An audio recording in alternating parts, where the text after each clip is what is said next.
اس قدر اچھا لائحہ عمل بنایا کہ بچے اپنی عمر میں تربیت اور تعلیم حاصل کرتے ہوئے آگے بڑھتے ہیں اور زندگی کے مختلف شعبوں میں نہایت ہی کامیابی سے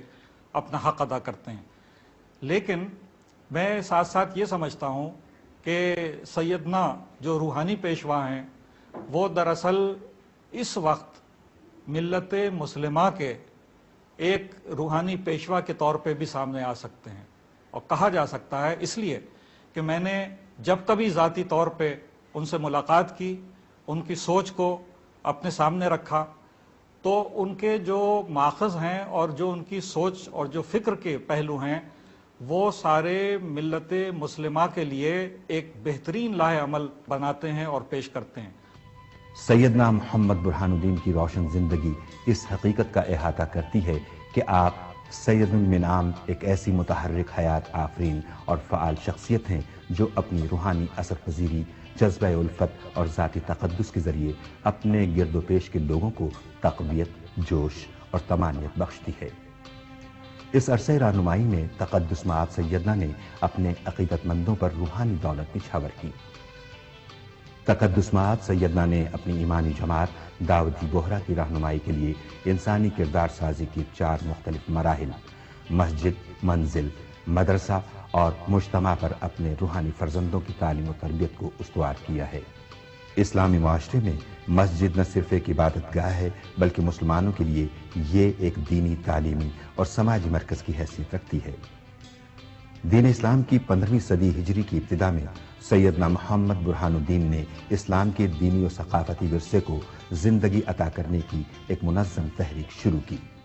جس کے تحت آپ نے سب سے پہلے اپنے والد بزرگوار کے نقش قدم پر چلتے ہوئے قبلہ اول مسجد اقصی کی ترمیم و تعمیر میں گراں قدر عطیہ پیش کیا۔ بعد ازیں 1401 ہجری میں قاہرہ معزیہ میں واقع 1000 سالہ قدیم فاطمی مسجد جامع انور کی ترمیم و احیاء کا عمل شروع ہوا۔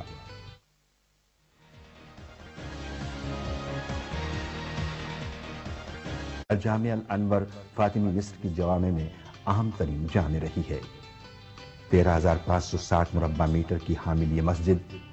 دنیا کی چند وسیع مساجد میں شمار کی جاتی ہے۔ بعد ازیں قاہرہ میں عہد فاطمی کی دوسری مساجد جامع اقمر، جامع جیوشی اور جامع لولو کو بھی از سر نو تعمیر کیا گیا۔ آج یہ مساجد بندگان خدا کی عبادت کے لیے آراستہ ہیں۔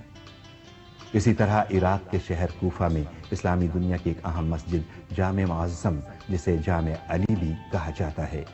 اپنی تاریخی اہمیت، وسعت اور تعمیری عظمت کی بنا پر اہم گردانی جاتی ہے۔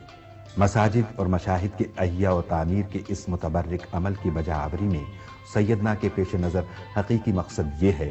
کہ ان بیوت اللہ کے احیاء و تعمیر کے ذریعے ایسے نفوس تیار کیے جائیں جو ایک صالح اور پاکیزہ معاشرے کے قیام میں ممد و معاون ہوں اور اسلامی تصورات کے مطابق قائم مدینہ فاضلہ روحانیہ کے باشندے کہلانے کے اہل ہوں۔ بنیادی طور پر تاجر پیشہ قوم ہونے کے باوجود سیدنا کی اسلامی تعلیمات کی روشنی میں